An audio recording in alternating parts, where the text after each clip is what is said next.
Hello, I'm Jacqueline McInnes Wood, and welcome back to my official channel. Hi, if you've forgotten, I'm Jacqueline from the YouTube channel B&B News and Spoilers. Welcome back to my channel. I am so incredibly excited to reveal the latest spoilers today because things are exploding.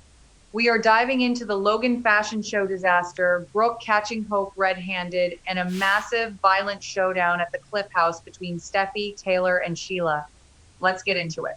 And let me just tell you guys, we have to start with this Logan Designs fashion show because honestly, it is the most chaotic thing I have ever read about in my entire life covering this show. So Bill Spencer is doing what Bill Spencer does best, which is being a completely ruthless, manipulative billionaire who just wants to crush Ridge Forrester and Forrester Creations into the dirt. Bill has been planning this explosive fashion show for Logan Designs, and he is pulling out all the stops. I mean, he literally coerced Wyatt into bringing him the real Hope for the Future diamond, not the fake one, the real $100 million rock. Bill is preparing to use this massive glittering jewel as the ultimate PR stunt to launch Hope's debut line. He wants the media to go absolutely crazy. And you just know Bill is standing there in his expensive suit, smirking, thinking he has completely won the fashion war. He is so arrogant, but you kind of have to respect the hustle because he is going all in for Katie. But the glitz and the glamour of the runway is just the calm before the storm. The music is blasting, the lights are flashing, the models are strutting down the runway in Eric Forrester's designs that Katie basically took. And Katie is standing there looking so incredibly smug and honestly good for Katie. She has been living in Brooke's shadow for her entire life, always the little sister, always the one getting pushed aside. So now she finally has her own company, her own launch, and she is soaking it all in. But Katie is playing a very, very dangerous game because she has been hiding the biggest secret in Los Angeles.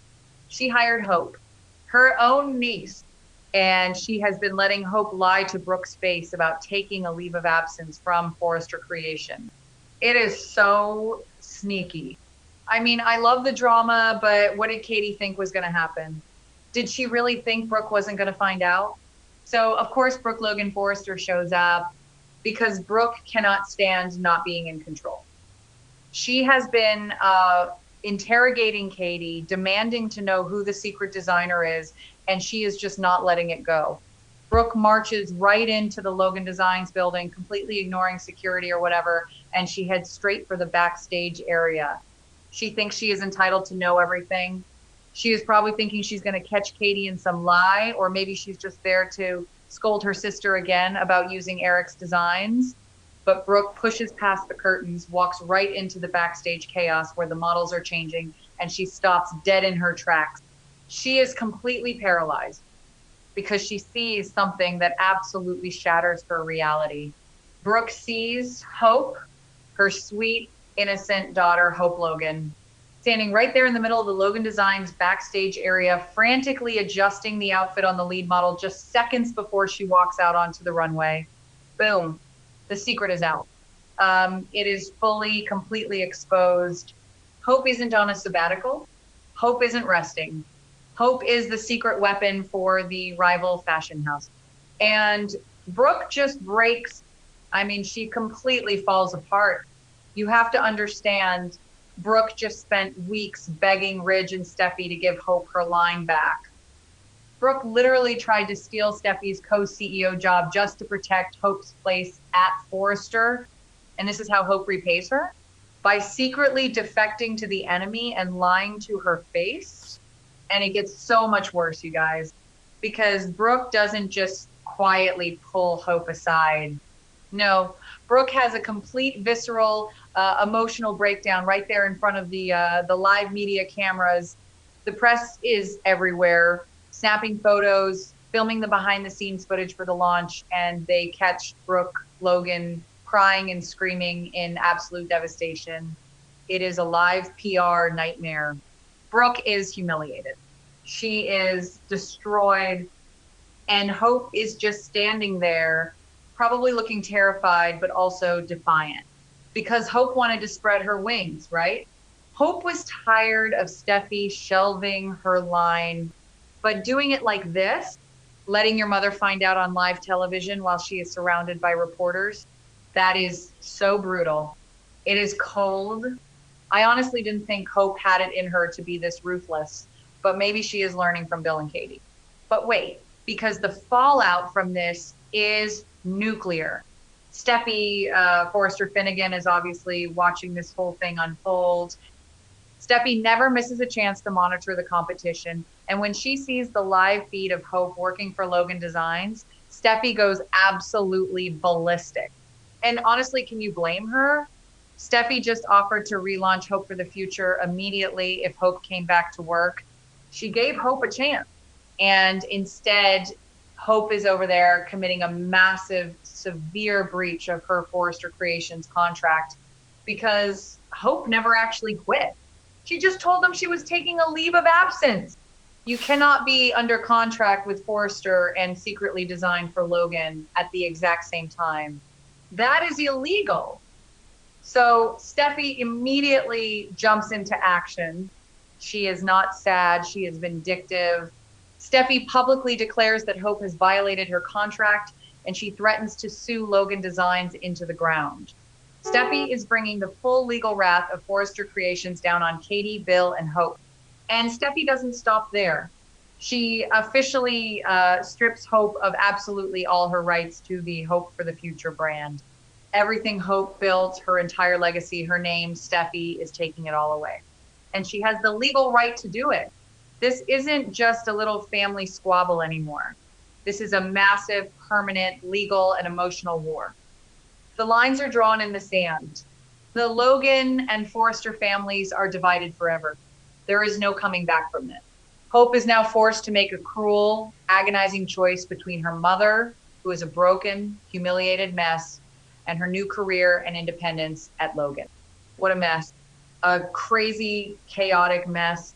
Okay, let me catch my breath because we have to shift gears to the other side of town. And if you thought the fashion show was dramatic, the situation at the Cliff House is straight up terrifying.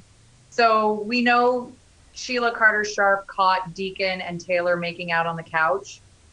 And Sheila, being the absolute master manipulator that she is, didn't just attack them. She decided to use this to her advantage. Sheila told Deacon she would finally agree to sign the divorce papers. But, and this is a massive but, she attached a cruel, sickening condition to it. Sheila told Taylor that if she wants Deacon, she has to convince Steffi to let Sheila see Hayes and Finn on a regular basis. Just let that sink in for a second.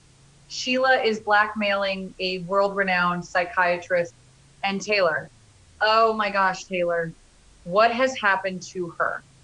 Taylor is so desperate to be with Deacon. She is so blindly obsessed with this man that she is actually entertaining this idea. Taylor knows exactly what Sheila did. She knows Sheila shot Steffi and Finn in that alley and left them for dead.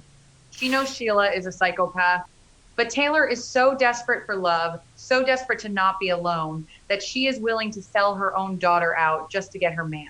It is pathetic. It is honestly so hard to watch Taylor fall this far from grace. I used to respect her, but now I am just disgusted. So Taylor does the absolute unthinkable. She decides she needs to prove her loyalty to Sheila. She needs to show Sheila that she can deliver on this twisted promise. So Taylor actually sneaks Sheila into the Cliff House, into Steffi's home, her safe haven. While Steffi is out, Taylor brings a convicted attempted murderer into the home where her grandchildren sleep. It is the ultimate betrayal. Taylor is crossing a line that can never, ever be uncrossed. She is putting her own flesh and blood in extreme danger just to satisfy Sheila's sick demands so she can run off into the sunset with Deacon Sharp. I am literally yelling at my screen just thinking about it. What is wrong with her brain?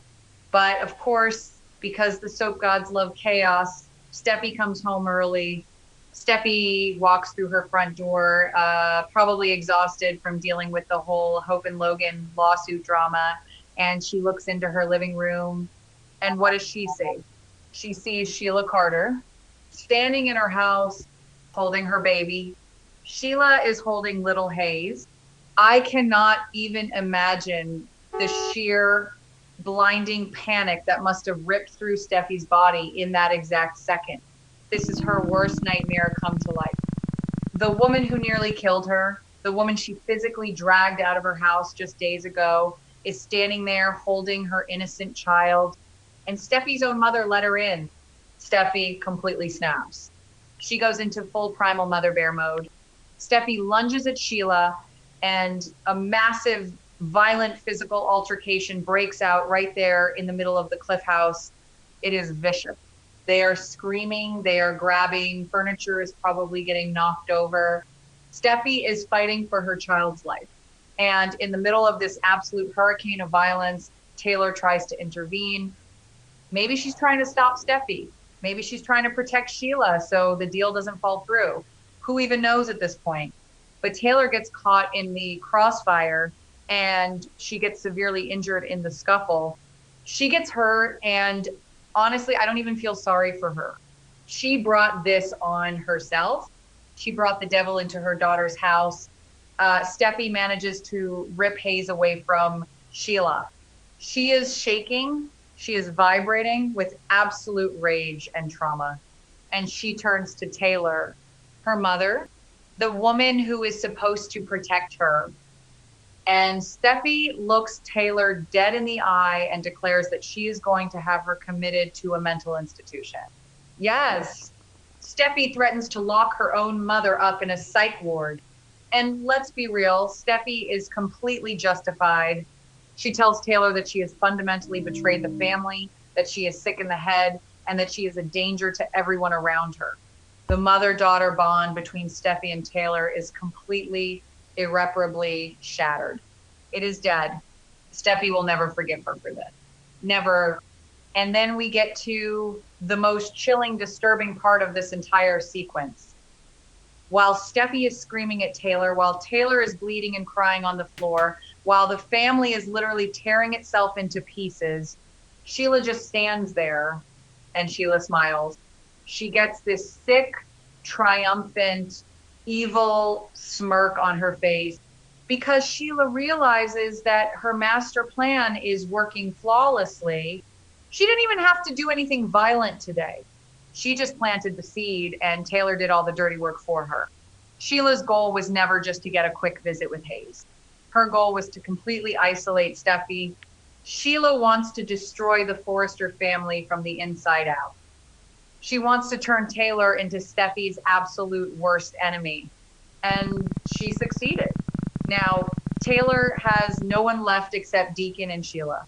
Sheila is going to use this massive rift to launch a full-blown custody war. She wants to take Finn, she wants to take Hayes, and she is going to use Taylor as a pawn to do it. It is so dark, you guys. It is so incredibly dark and twisted. Sheila is playing chess while Taylor is playing checkers. And Steffi is just caught in the middle of this psychotic nightmare trying to protect her kids. And honestly, looking at social media, the fans are just as divided as the families right now. Some people are totally cheering for Hope, saying she deserves to break free from Steffi's control and make her own name at Logan Designs. But then you have the diehard Forrester fans who are calling Hope a traitor and saying Steffi is 100% right to sue her for breach of contract. And don't even get me started on the Taylor situation. The comments online are just roasting Taylor. Everyone is asking the same rhetorical questions. What were they thinking turning Taylor into this desperate woman? Who actually believes that Taylor would ever put Hayes in danger just for Deacon Sharp? It feels crazy, but loneliness can make people do crazy things. I guess we just have to accept that this is the new Taylor, a Taylor who is willing to make a deal with the devil. But I just keep wondering, is Deacon really worth all of this? Is any man worth losing your daughter and ending up in a mental institution? No, absolutely not. Okay, that sounded dramatic, but you get what I mean. This whole storyline is just pushing everyone to their absolute breaking point. This plot was insanely dramatic, right? Thank you so much for watching and reading along with me today. Remember, I'm Jacqueline, and I hope you all have a truly wonderful and safe day. Thank you for watching my video. See you in the next videos. Please subscribe to my channel to see the latest videos.